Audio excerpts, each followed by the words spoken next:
अंतिम दिनों के संकेत में आपका हार्दिक स्वागत करते हैं। हर हफ्ते बाइबल में जो ट्रेशर्स है उसे जितना हो सके मैं और ब्रदर जगन उसके बारे में बात कर रहे हैं। बहुत लोग फोन करके कह रहे हैं कि बहुत इंस्पायरिंग है। बहुत बहुत शुक्रिया। मोर देन एनीथिंग आपको इस ट्रेशर के अंदर जाना है और इसे खोद के निकालना है, यही हमारा मेन एम है। आज भी हमारा कार्यक्रम में ब्रदर जगन आए हैं। Let's welcome him. Brother Jagan, once again welcome to the program. धन्यवाद। आज के हमारे इस कार्यक्रम में डिफरेंट सीजन्स में प्रभु अलग अलग लोगों को जगाते हैं। ऐसे एक कैरेक्टर में एजेकियल प्रॉफिट को मैं देख रहा हूँ। ये किताब ही एक अलग तरह का किताब है। इस एजेकियल प्रॉफिट के पीछे प्रभु ने क्यों इन्हें एक डिफिकल्ट पीरियड, तब बहुत ही डिफिकल्ट पीरियड था, उसमें ऐसे कैरेक्टर को जगाकर कुछ चीजों को बता रहे हैं। उसके पीछे क्या हो सकता है, बताइए। वास्तव में हम भविष्यवक्ताओं को इस तरह बांटते हैं। इसराइल के बंधुआई में जाने के पहले के भविष्यवक्ता और बंधुआई से वापस आने के बाद के भविष्यवक्ता। ये सब जो हैं वो तो दूसरे देश में रहते हुए उन्होंने भविष्यवाणी की। बंधुआई के पहले के लोगों ने अपने देश में रहकर भविष्यवाणी की। आश्चर्य की बात यह है, इन्होंने भविष्यवाणी करके बताया था कि तुम सब बंधुआई में जाओगे और फिर बताया कि वापस आओगे। यहाँ पर भविष्यवाणी जो है यानी पहले तो न्याय की है और फिर आशा की है। विश्वास बढ़ाता है, चिंता मत करो, अपने देश में वापस जाओगे। तो यहाँ कौन है? यहाँ है यशायाह और यिर्मयाह। और इस तरफ कौन है? यहजकेल, दानियल, इस तरह ये सब लोग हैं। So faith and hope. जी हाँ। तो ऐसा एक अलग एंड टाइम में ही एक अलग नजरिया है। जी हाँ, अंतिम समय तो कुछ लोगों के लिए बहुत खुशी लाएगा तो कुछ लोगों के लिए बहुत दुख लाएगा। यानी जो उसके आगमन के लिए तैयार नहीं वो चिंतित होंगे, लेकिन जो तैयार हैं जो तैयार कर रहे हैं उनका हैप्पीनेस। वो बहुत खुश होंगे क्योंकि उन्होंने जो सपने देखे थे वो सब पूरे होंगे। इस तरह से होगा। तो इसमें भय का कोई इशू है ही नहीं। डरने की बात ही नहीं है। जैसे कि आप जानते हैं ना कि गांव में कहावत है, जैसे वो कहते हैं गीत गाकर अगर काम होता है तो गीत गाकर काम करो या नाच कर काम करो, क्योंकि कुछ लोग ऐसे हैं जिनके लिए तरीके मानने होंगे। करेक्ट। लेकिन हर एक प्रॉफिट भी, अब एजेकियल जैसे प्रॉफिट भी ये सब कहने के बाद भी लोग जो है बहुत ही स्टबन है और प्रभु ने जगा रहे हैं। आपको क्या लगता है उसके पीछे क्या हो सकता है? भविष्यवाणी की जरूरत कब है? देखिए, बाइबल इस तरह से कहती है, कलीसिया की उन्नति के लिए भविष्यवाणी की आवश्यकता है। सभा यानी लोग, जब लोगों में भक्ति कम दिखाई देती है तब भविष्यवाणी चाहिए। सब ठीक है तो भविष्यवाणी नहीं चाहिए। करेक्ट। जब लोग परमेश्वर से दूर जाने लगते हैं तब भविष्यवक्ता की जरूरत है। इसलिए ज्यादा समय भविष्यवाणी तो लोगों के दृष्टिकोण में निगेटिव है। यिर्मयाह ने भविष्यवाणी की तो लोगों ने उसे मारा, उसे कुएं में फेंक दिया। कारण क्या, अगर ये पूछे तो वो उनकी गलतियां बता रहा था। और दूसरी ओर यहजकेल की भविष्यवाणी को देखिए, उससे लोगों में आशा आई। देखिए, यहजकेल अध्याय 37 व अध्याय 38 में अगर हम पढ़ते हैं तो पाएंगे। देखिए, 37 अध्याय तो बहुत ही अद्भुत है। यानी यहाँ पर बहुत अच्छी आशा की बात बताई है। इसे पढ़ते हैं, मैं उनके साथ शांति की वाचा बांधूंगा। 37-26 में, मैं वाचा बांधूंगा, वो सदा की वाचा ठहरेगी। मैं उनको स्थान देकर उनकी गिनती बढ़ाऊंगा और उनके बीच अपने पवित्र स्थान को सदा बनाए रखूंगा। यानी देखिए, परमेश्वर उन्हें फिर से उभारता है, फिर से उठाकर खड़ा करता है, निर्माण करता है। पॉजिटिवनेस है, एनर्जी है। अब देखिए, ये सब दासत्व में रहते हुए हुआ। इसलिए यदि यहजकेल के भविष्यवाणी को देखे तो लोग जो थे वो तो उत्साहित होते कि हम अपने देश में वापस लौटेंगे।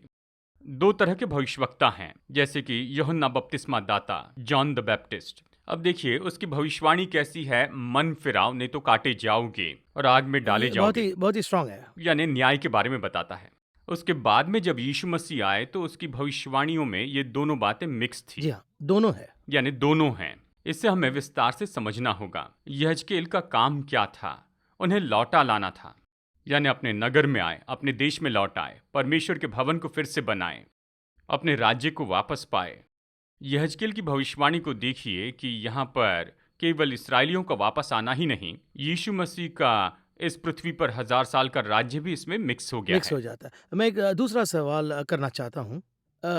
ये जो प्रॉफिट्स है, specially John the apostle, the इज़ेकियल, फिर डैनियल, ये सारे बुक्स एक बिलीवर के लिए क्यों इम्पोर्टेंट आप सोच रहे हैं? मतलब we look at several books, every book is important. ऐसे में किसी बुक को मैं ऊपर और नीचे और ऐसा ऐसा कुछ, एवरी बुक क्यों आज के समय में इस तरह के प्रॉफिट्स के लिखे हुए प्रॉफिटिकल बुक्स इंपॉर्टेंट क्यों आप सोच रहे हैं? हमने देखा एक एक भविष्यवक्ता एक एक विषय पर जोर देता है। अभी आपने जिन भविष्यवक्ताओं का नाम लिया वो एक विषय में समानता रखते हैं। अगर हम पूछे कि किस बारे में, तो जैसे हम चर्चा कर रहे हैं अंतिम समय के बारे में, उसके बारे में बताया है। करेक्ट। यहेजकेल ने अंतिम दिनों के युद्ध और अंतिम दिनों के राज्य के बारे में बताया। दानियल ने अंतिम दिनों की विपत्तियां या विनाश के बारे में बताया है। तो यीशु ने दूसरे आगमन के बारे में बताया। यूहन्ना के बारे में हम देखते हैं प्रकाशित वाक्य, ये 100% भविष्यवाणी की किताब है। हाँ, खत्म करते हैं, आई एम कमिंग सून, ऐसे ही खत्म कर रहे हैं। शुरू करते समय एकदम स्पष्ट है। यीशु ने कहा, आओ मैं तुम्हें अंतिम दिनों में होने वाली घटनाओं को दिखाता हूँ। यानी उसके आने के बारे में और दूसरे आगमन के बारे में है। तो ये सब कहाँ पर जुड़ते हैं? अंतिम समय के बात में जुड़ते हैं। केवल इतना ही नहीं, कुछ ऐसे भविष्यवक्ता थे जिन्होंने अंतिम दिनों के बारे में बहुत ही कम लिखा था, जबकि यशा ने ज्यादातर 1000 वर्ष के मिलेनियम साल के बारे में बताया। यानी यहाँ पर देखा जाए तो स्पेसिफिक रूप में बताया बहुत है। डिटेल्ड है। जी, यशा ने यीशु मसीह के पहले आगमन के बारे में बहुत बताया। यानी कुंवारी से जन्मेंगे, उन्हें मारा जाएगा, इन सब बातों के बारे में बताया। यहाँ पर यीशु के दूसरे आगमन के बारे में बताया कि वो राजा के रूप में आएंगे। यहेजकेल अध्याय 37 में वचन 24 और 25 में देखिए, उनका एक राजा होगा, उनका केवल एक ही राजा होगा, उसका नाम दाऊद होगा। वचन 24 और 25 कहता है, मेरा दास दाऊद उनका राजा होगा, उनका केवल एक ही चरवाहा होगा। यहाँ दाऊद के बारे में कहा है, दाऊद नहीं रहा। किस बारे में बताया? दाऊद के सिंहासन पर विराजमान होने वाले यीशु के बारे में। क्योंकि इस्राएल के 12 गोत्र 2 भागों में बट चुके थे, 10 और 2, यानी 10 गोत्र और 2 गोत्र। लेकिन यीशु आकर एक झुंड के रूप में इन पर राज्य करेंगे। यानी ये तो यीशु मसीह और मिलेनियम के बारे में कहता है। दूसरे आगमन पर ज्यादा बताया है तो यहेजकेल की किताब में हमारे इस समय के बारे में, यानी अंतिम समय के बारे में बहुत कुछ लिखा है। जी हाँ। बहुत से विषयों पर बताया है। हाँ। हमारे समय की जानकारी यही यहेजकेल का मुख्य विषय है यहाँ, और ज्यादा बताया गया है। एक विषय के बारे में टाइमलाइन पर मैं आपको दिलचस्प बात बताता हूँ। यहेजकेल अध्याय 37 हम देखते हैं ना, यहेजकेल अध्याय 37 में एक बात लिखी है, 2000 साल बाद इस्राएली लोग एक झुंड में आ जाएंगे। ईस्वी सन 70 में रोमी राज्य ने इन्हें बिखेर दिया था और ये बिखरते हुए पूरे संसार में चले गए।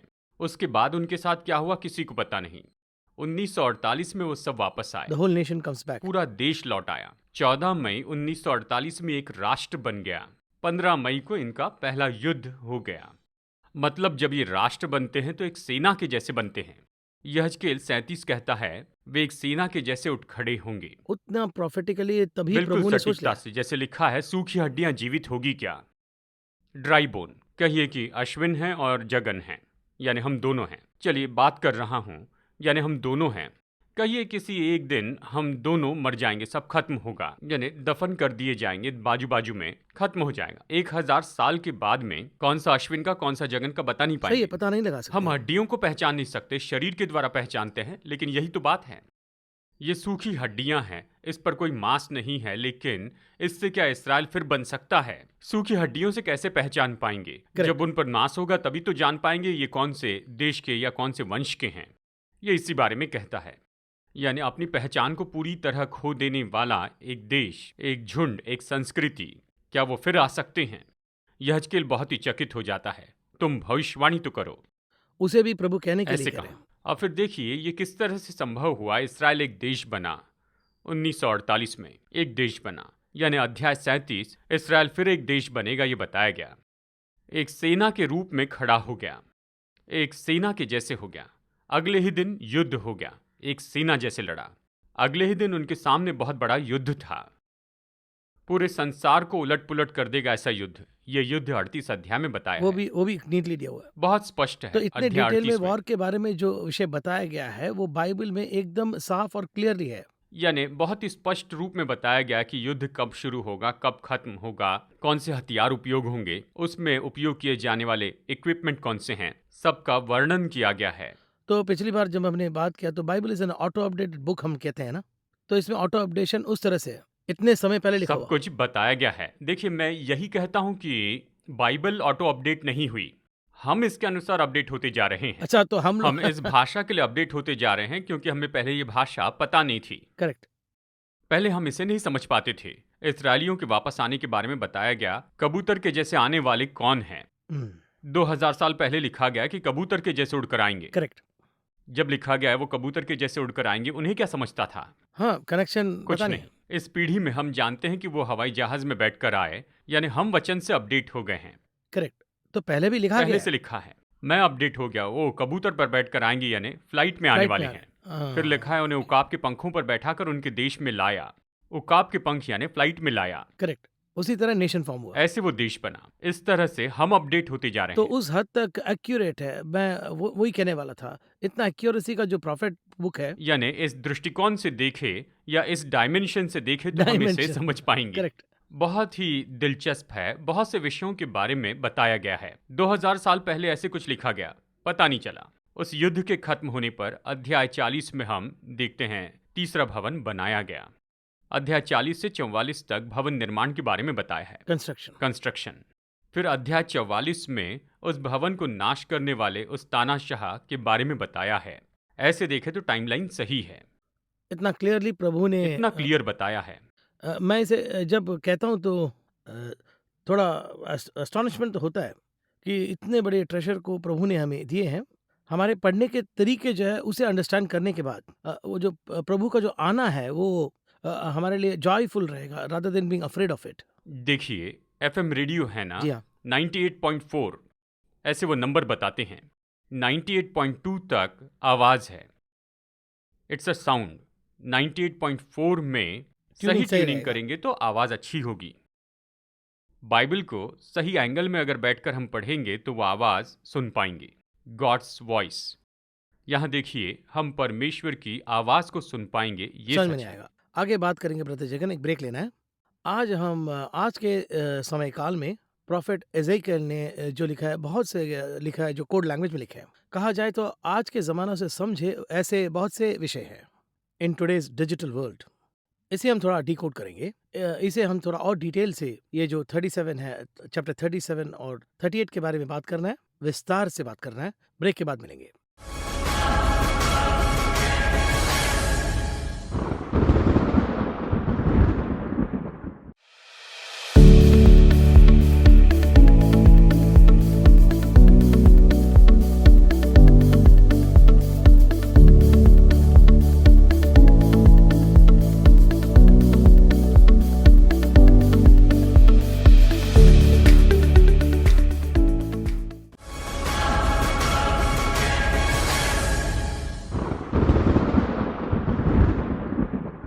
Welcome back to the programme.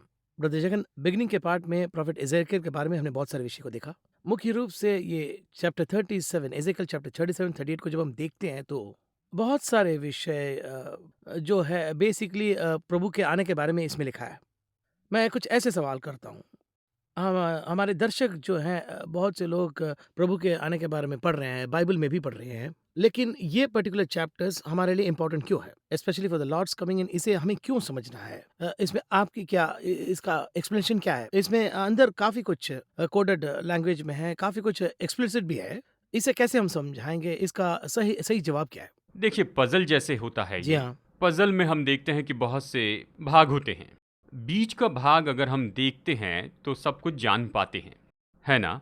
जब हम उसे बनाते हैं तो हम जानते हैं कि कौन सा आकार आ रहा है, लेकिन जब बीच के भाग को हम देखते हैं तो जान लेते हैं कि ये क्या है, कौन सा पक्षी है। उसी तरह भविष्यवाणी में महत्वपूर्ण एरिया होता है। वैसे भविष्यवाणी के मुख्य क्षेत्र हैं यहजकेल, दानियल, प्रकाशित वाक्य। बहुत लोग कहते हैं ये अंतिम समय के बारे में कह रहे हैं। मैं कहता हूं ये भविष्यवाणी पूरी हो चुकी है। अब ये तो रेफरेंस के रूप में देखते हैं, जैसे कि यीशु मसीह का पहला आगमन, कुमारी के द्वारा जन्म होगा, ये यशायाह की भविष्यवाणी है, वो हो गई है। यानी अभी जो भविष्यवाणी पूरी होनी है उसकी ओर देखना है, वो फुलफिल्ड प्रोफेसी, ये पूरी होने वाली भविष्यवाणी। अभी इस बात पर हमें बहुत ज़्यादा ध्यान देना होगा, हमें इस पर ध्यान दे के देखना होगा। यीशु ने कहा कि तुम युद्ध और युद्ध की अफवाहों के बारे में सुनोगे, यानी खास करके घटना के बारे में बताया। अकाल पड़ेंगे, महामारी आएगी, इस तरह से एक एक बात को हम देख सकते हैं। वैसे ही हमारे समय काल के लिए भी भविष्यवाणियां दी गई हैं, इसके बाद के समय के लिए भी। वर्तमान के समय की भविष्यवाणी यहजकेल 38 में बताई गई है, ये देख सकते हैं। सो हम जब उसे पढ़ते हैं तभी हमें पता चलता है कि हाँ, हम उसी स्पिरिट में हैं, आज उसी में हैं। जी हाँ, हर एक व्यक्ति जो है इसे पढ़कर अपने अपने समय के बारे में महसूस कर सकता है। शिमोन पवित्र आत्मा से भरकर यीशु को देखने के लिए भवन में आया, Correct. यानी उसने महसूस किसी किया। ने नहीं बताया, किसी ने नहीं किसी ने बताया हाँ। कि यीशु उस समय भवन में है।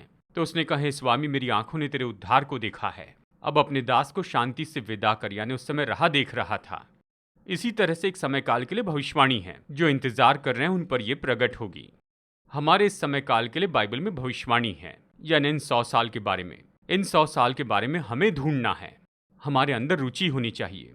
रुचि है तभी तो हम दोनों बैठकर बात कर रहे हैं ना। करेक्ट। हमारे जैसे रुचि लेने वालों पर यह बात प्रकट होगी, और इसी के बारे में यहाँ पर यहजकेल 38 और 39 में लिखा गया है, इन 2 अध्याय में खास करके। Particularly, and why this is so important, यही मेरा सवाल है। देखिए, परमेश्वर ने मत्ती अध्याय 24 वचन 4 और 5 में ऐसे बताया है। यहाँ Wars and rumours of war इस तरह कहा गया है, युद्ध और युद्ध की अफवाहें तुम सुनोगे, ये कहा है।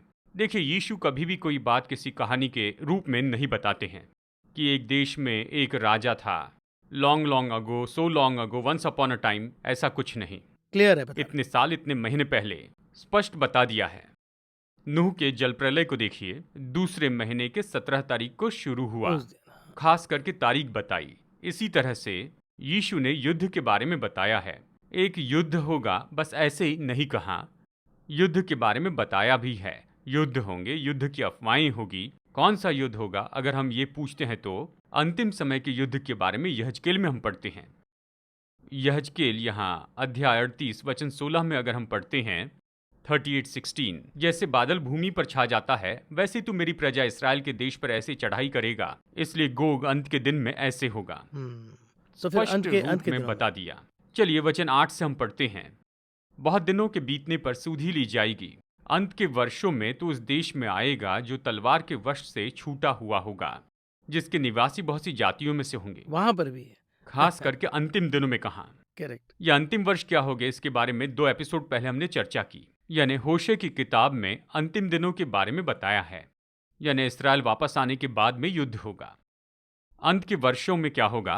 अंत के वर्षों में युद्ध होगा। इसका क्या अर्थ है? वो अपने देश में लौट कर आएंगे, सब इस्राएल के विरुद्ध में उठ खड़े होंगे। यानी अब तक अपने देश में नहीं थे, लेकिन अब वापस आ गए, तो अब युद्ध होगा।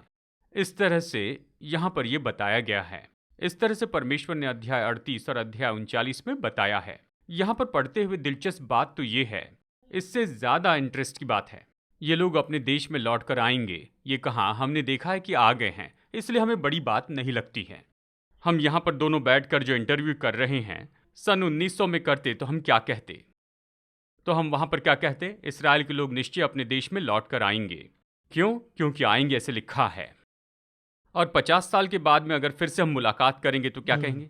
हम दोनों ने चर्चा की थी ना, इस्राएल वापस आएंगे, अब वापस आ गए हैं। अब हम यहाँ बाद में क्या होगा उस पर चर्चा कर रहे हैं। इस्राएल युद्ध में से होकर जाएगा, उस युद्ध के बारे में कह रहे हैं, यानी युद्ध का इंतजार हो रहा है। करेक्ट। अब तक जो कहा गया था वो पूरा हो गया, तो अब युद्ध होगा। और ये जो युद्ध है वो तो इस्राएल के विरुद्ध में होगा। यानी देखिए, इस युद्ध के बारे में इंतजार हो रहा है। युद्ध हो इसका इंतजार नहीं कर रहे हैं, लेकिन ये तो एक चिन्ह है। देखिए मत्ती अध्याय 24 वचन 3 में वो यीशु से पूछते हैं कि तेरे आने का और जगत के अंत के चिन्ह क्या हैं। इस तरह फैक्ट्स पूछे गए थे। अब ये चिन्ह क्या होंगे? परमेश्वर ने स्पष्ट बताया है कि युद्ध होंगे। कौन से युद्ध? अंतिम समय के युद्ध। यहजकेल 38 में जिस युद्ध के बारे में बताया है वो यीशु के आगमन के पहले का युद्ध है। अब ये ऐसा युद्ध होगा जिसके बारे में सब लोग देखकर आश्चर्य करेंगे। इसे देखने पर एक विषय हमें पता चलता है। देखिए, मैं इसे पढ़ता हूं तो मुझे ये समझ में आता है, 2600 साल पहले जो युद्ध होते थे वो अलग थे। हमारे समय के युद्ध बिल्कुल अलग हैं। कितना डिफरेंस है? कंप्लीटली डिफरेंट है। यानी प्राचीन युद्ध में वो अपने साथ धनुष बाण लेकर जाते थे, वही लेकर जाते थे। टेक्नोलॉजी नहीं था। टेक्नोलॉजी नहीं थी उस समय, वो उनके लिए बड़ी टेक्नोलॉजी थी। देखिए इन दिनों में हम किस तरह के हथियार का उपयोग कर रहे हैं।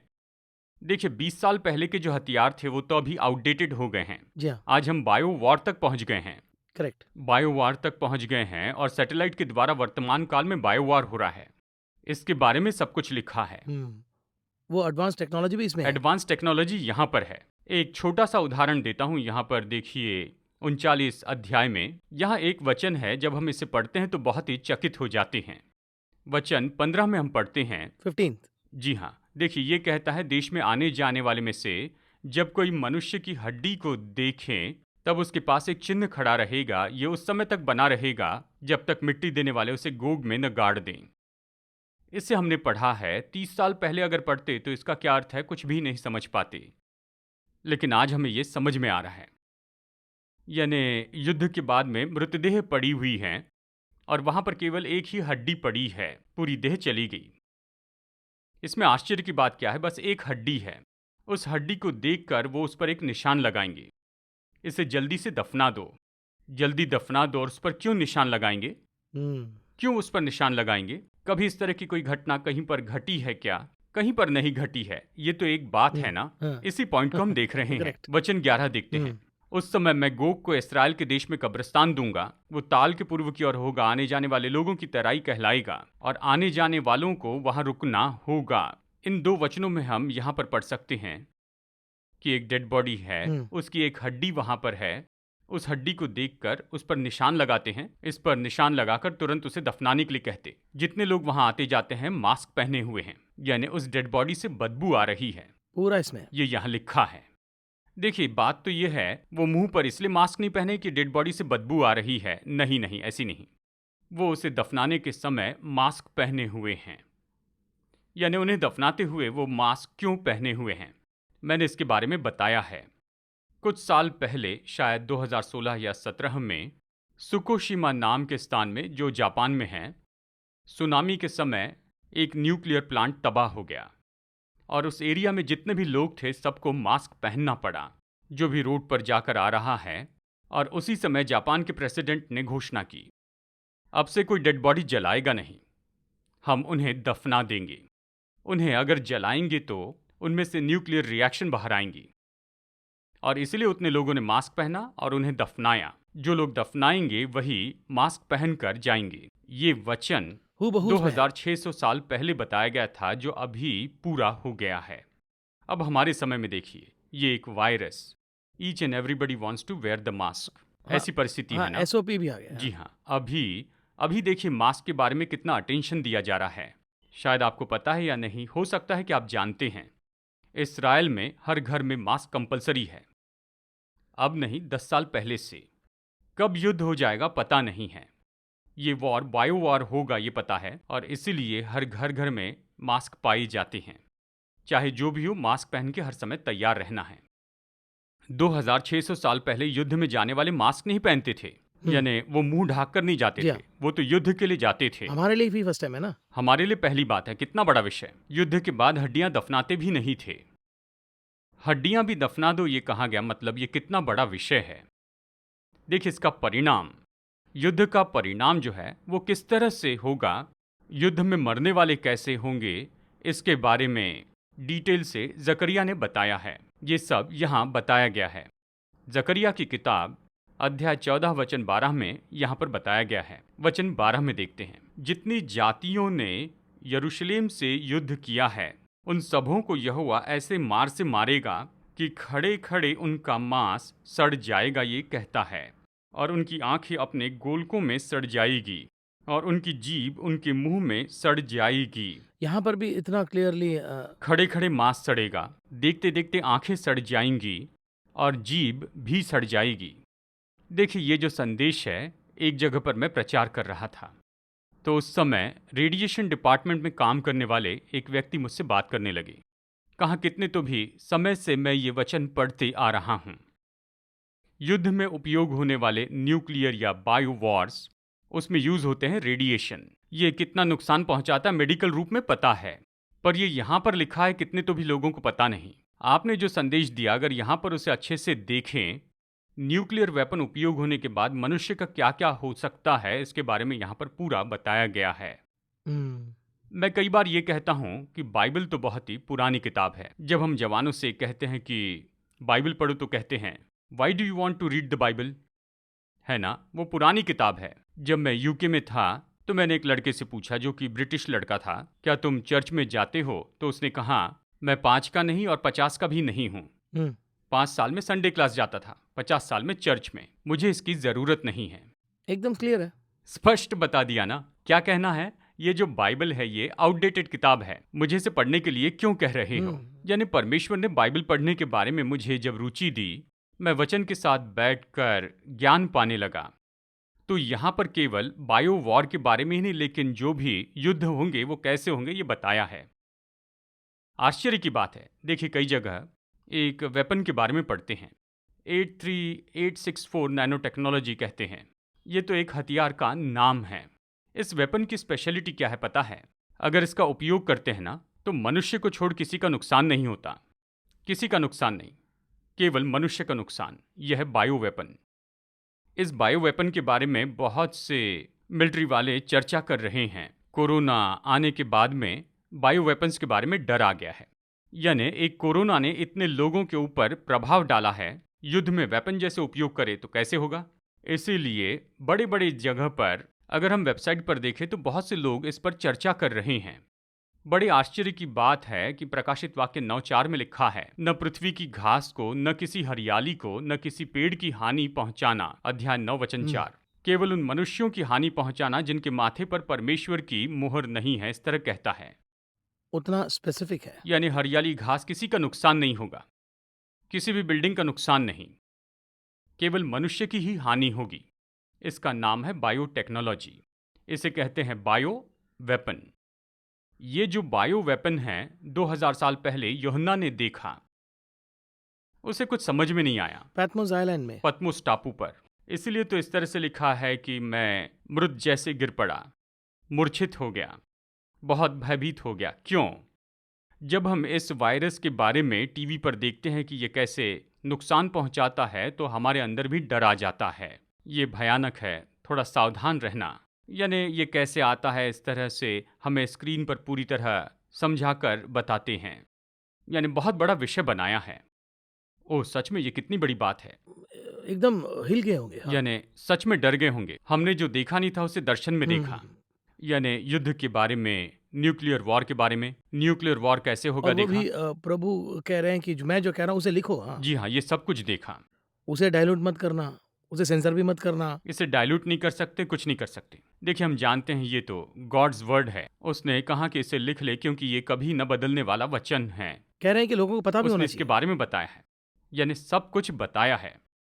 यानी न्यूक्लियर वॉर के बारे में बाइबल में लिखा हुआ है। यहजकेल ने 2600 साल पहले इसके बारे में यहाँ पर बताया है। ऐसा युद्ध होगा। कहा जाए तो फ्यूचरिस्टिक है। हाँ, देखिए यहाँ पर वेपन्स के बारे में भी बताया है। यानी 7 साल तक वेपन्स चलाएंगे। अगर आप उस समय के हथियारों को देखते तो वो वैसे नहीं थे। यानी धनुष्य, बाण, उसका उपयोग करके उसके बाद उसे फेंक कर चले जाते थे। यहाँ यहजकेल 39 में ये कहता है कि उनके जो हथियार थे वो 7 वर्ष तक उन्हें जलाते हैं। 7 वर्ष तक उनके हथियारों को जलाया। 39:9 ये कहता है। देखिए, ये एक व्यक्ति हैं जिन्हें हथियारों की जानकारी है। उन्होंने एक रिपोर्ट में कहा, आज जो न्यूक्लियर वेपन्स उपलब्ध हैं, अगर न्यूक्लियर वेपन्स को निकालते हैं, यानी उसे निकाले और जगत में एनर्जी देना चाहे, यानी जगत में एनर्जी लाना चाहे, uranium, light energy, electric energy अगर बनाना चाहे, तो ये 400 साल तक चलेगी। इतनी एनर्जी न्यूक्लियर में उन्होंने डालकर रखी है, तैयार करके रखी है। फिर 7 साल तक इस्तेमाल करना है, इसका मतलब वो तो उपयोगी होगी ना। तो बाइबल में जो हथियार दिए गए थे, धनुष्य, बाण, 7 साल तक उपयोग नहीं किए जा सकते थे। इसी तरह से किस तरह की टेक्नोलॉजी होगी, किस तरह के वेपन्स होंगे, वॉर कैसे होंगे, उसके बारे में सारी जानकारी यहाँ पर है इस किताब में। आज हमने बहुत से विषयों को देखा ब्रदर जगन, स्पेशली एजेकिएल में। हम एजेकिएल को पढ़ते हैं जरूर, लेकिन फर्स्ट रीडिंग में समझ में नहीं आता है, लेकिन कई बार पढ़ना पड़ता है। उतना सीक्रेट्स अंदर है। 2 चैप्टर से आपने आज बहुत से विषय कहा। स्पेशली इसमें क्यों ये सब दिया है, क्योंकि हमें तैयार रहना है, रेडी रहना है। We have to be ready for the Lord's coming. उतना तक प्रभु ने बताया है। आगे हम अगले कार्यक्रम में कुछ और विषयों को हम डिकोड करेंगे। एक और बेसिक सवाल से मैं खत्म करना चाहता हूँ। हर एक सेवकाई का एक बुलावा होता है। आपकी सेवकाई में प्रभु आकर ये सब कहना है कहकर आपको जगाया है, उसमें आपकी राय क्या है? आपकी पर्सनल जर्नी में why is this very important for this digital world? यही मेरा सवाल है। अगले कार्यक्रम में हम इसके बारे में बात करेंगे। इस कार्यक्रम में आने के लिए आपको धन्यवाद। Thank you once again. God bless you.